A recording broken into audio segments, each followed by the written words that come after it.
So hello. So today I have dug out a. I will sometimes go through my A4 folders.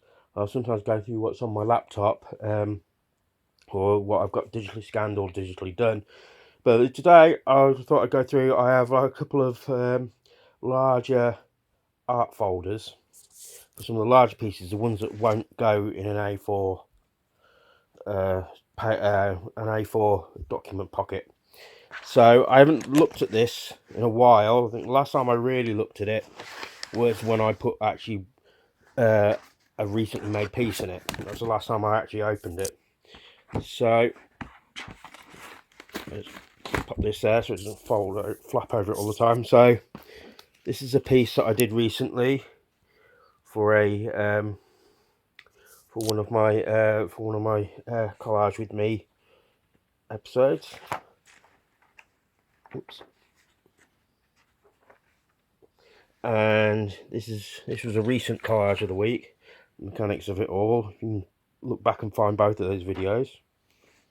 So here, and you see some of them are in document pockets, but as you can see, if you look closely to this, I've actually extended the pocket out a bit, slit it and cut two up, and so it would be the right, and stuck them back together so it would be the right size. So this isn't sellotape on the artwork, it's on the folder. So this is one, we've got a beach scene. That would be funny to have the diver running away from the ever so scary cuddly kids rocker, and you've got a soldier there looking apprehensive. That's again my sense of humour. This I just loved the picture of the wide-eyed look on the pugs, and put them in the nighttime setting. I thought that was interesting. I wonder if I've actually put in titles for either of these. Apologise. Difficult to do this one-handed. I think this one does have a title. Let's see what it says. 3 Prozac dogs. And unfortunately this one doesn't have a title.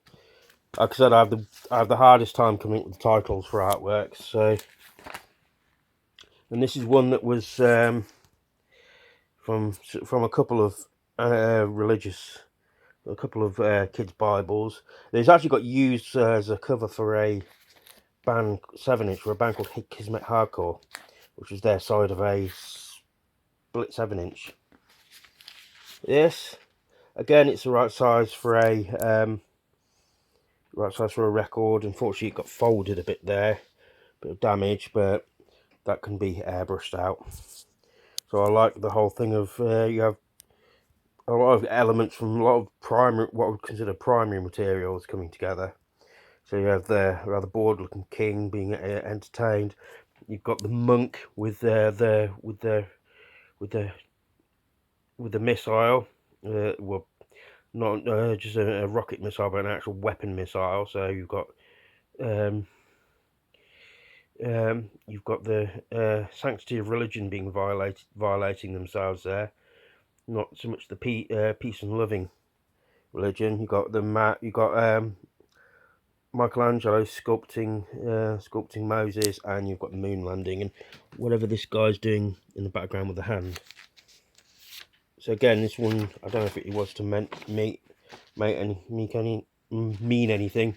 Again, no title, but I see prominently text there. I'll call it Space Cadet. That can sometimes happen.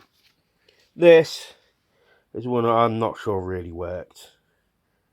It's one I put together.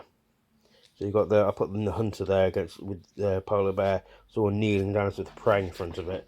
But maybe it just doesn't work in the fact that it's not finished. This I go back and forth on whether it how much I think it works or not. Some could say that this is what we do as artists. We take we get we communicate things, but also because it could be a propagandist, where you've got the situation of horror there, which is then turning into a smiley face, as in never mind the trouble, everything's all right.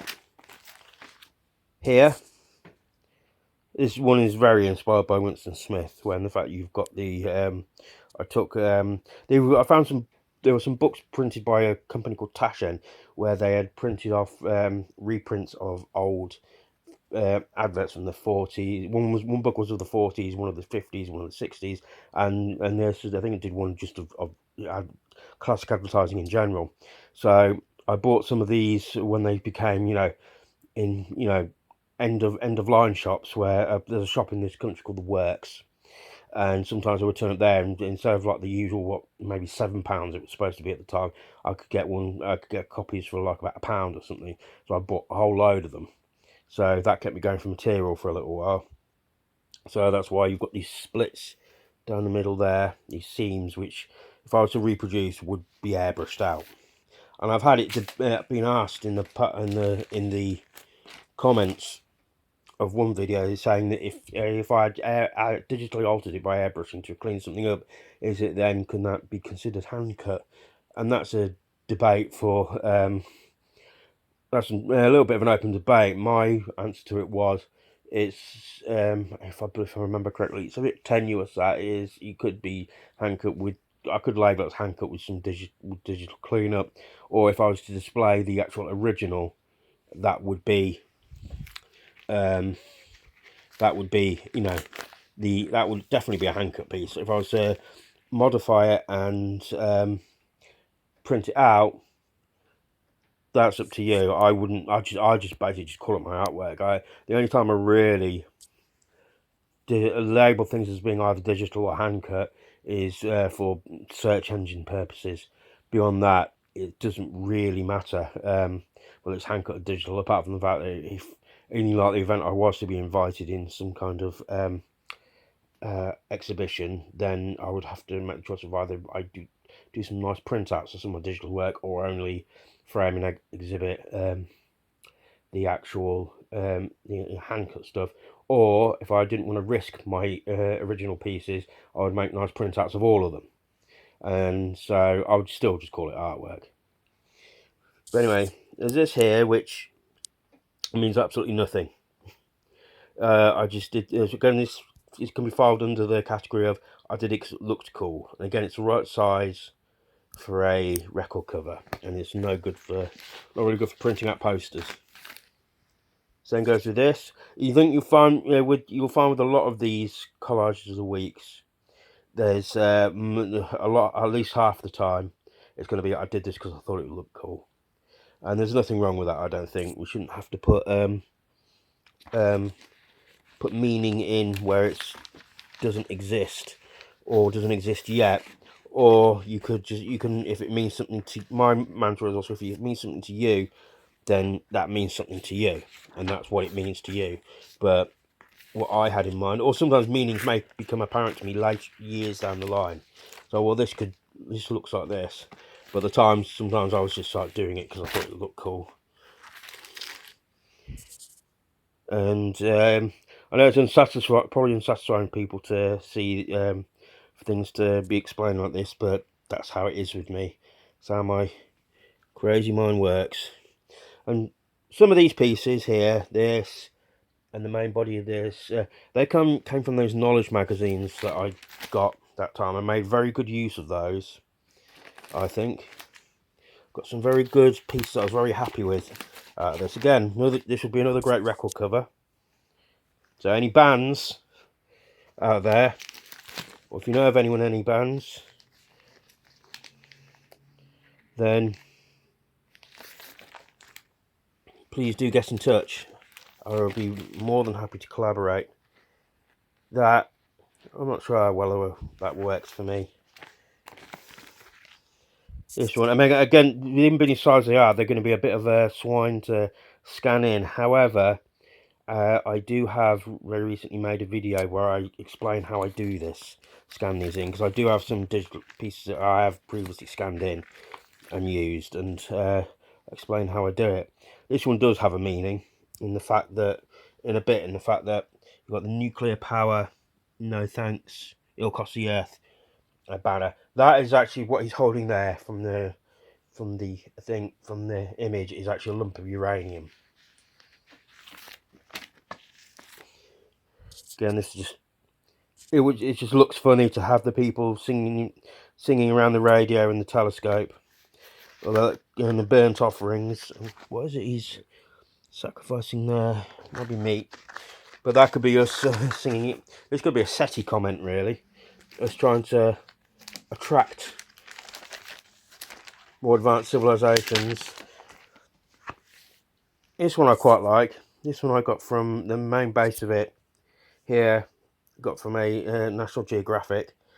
And again, you've got space poking out the background here with the satellite, and with the stages of a solar eclipse, the moon and a solar eclipse. So yeah, and see, is there anything on the other side?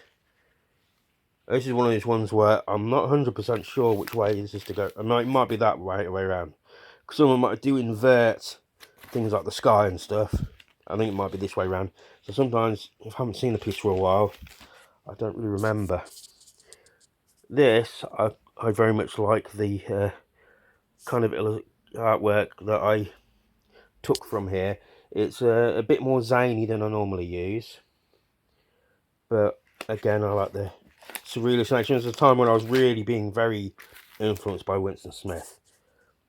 So that's why you have all these old timey adverts being used. Again, this one is the right way up, I believe, yes. And so you have like a power plant there. You have an inverted oil field there being ablaze, and the propaganda. Here you have a statue of either Greek or Roman god, and it may be Poseidon or Neptune, depending on which way you look at it. And you've got the the nice calm balmy day out, and then you've got mushroom cloud. These turned up a lot in certain times in my artwork as well, mushroom clouds, because as I've said before, anti-nuclear stuff is a bit of an obsession of mine, as you see by a deep dive into my artwork. I'm not going to get all these out, see if I can find put titles on, because during this time also you'll find a lot of stuff didn't go titled, because I just made them without thinking too much. Again, space in the background. It's like it's printing out a penguin. Someone shooting at something. Sometimes these are just me throwing things together and see what works. Sometimes, and with the logic of, well, the weirder the better.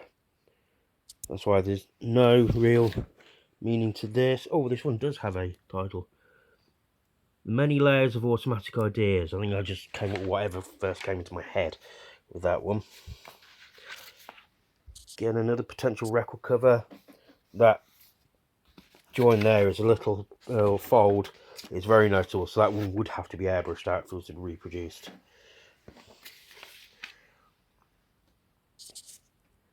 And this one, I won't focus on too much because it's got a very bad symbol attached to it. And it's called Running from Evil. So you see the evil that they're running from. The way he's holding a tea bag, it's just to be weird. Again, a lot of time from this it's the stuff from the knowledge books, because of the sizes of the pages. They're not really that A4. So sometimes I will put these things together and make these bigger size pieces. But as far as size of my artwork goes, this is as big as it gets.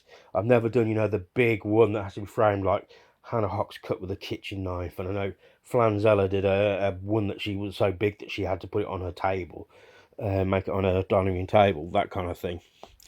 I've never done anything like that because I want to reproduce it. So I have that in mind. I could only put something in the scanner about like maybe 4 corners worth. Other than that, I couldn't say. A2 is about the largest I could do. So trouble, you see, the reason why some of my stuff looked the way it did back then, because I was using a lot of this stuff, which was easier to get. Nowadays, things like this is a lot harder to get nowadays. So this one's called. Oh, the director's cut. I believe, if I remember correctly, a newspaper in another country wanted to use that, but they hadn't paid me for what they'd done the previous work, so I refused to let them use it.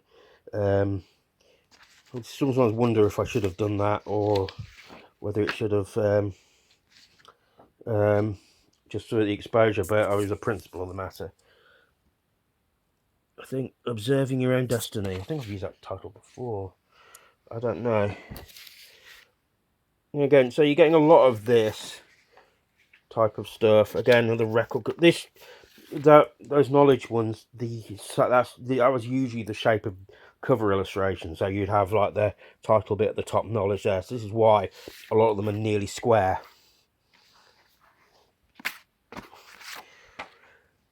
And I have this piece already scanned in. This is on my, and I think I've removed that line there. Again, space figures a lot. Sometimes that's a lot of what their source material was like. Now, I'm not sure how well that one worked. If I was to reproduce that, I'd have to do a lot of tidying up there. There would be an argument about whether I should, whether it should keep the tidying, whether it should be tidied, or whether it should be kept, you know, as is. And that's a debate for another time. I like them to be, when it bothers the things like the joins for when they're being printed. It bothers me. If I was to go to see another artist, or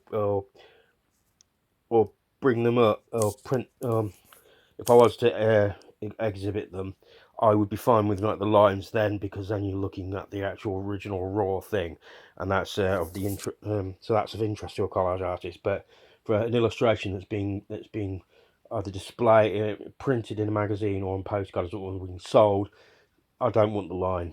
So that's how I consider that.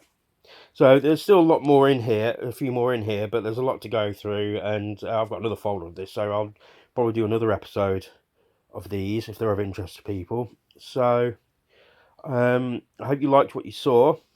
You know, I haven't seen a lot of this in a while, so at some point maybe I should get these on the scanner. I mean, I am planning another book collection, which will have some of the pieces that are in the Art Pirate book, but I have a lot of other pieces that aren't, because obviously I've done a lot of pieces since that book came out, and there was some things I deliberately did not put in for fear of censorship or anything like that, because it's print on demand. So, but so those go in there as well. So anyway, so I hope you like what you saw. Like, share, and subscribe, and check out the link tree in the description, where you will find links to my merch stores, which will have a link to where you can buy the Art Pirate book, and it's got links to my socials where you can see more of my work or get in touch with me.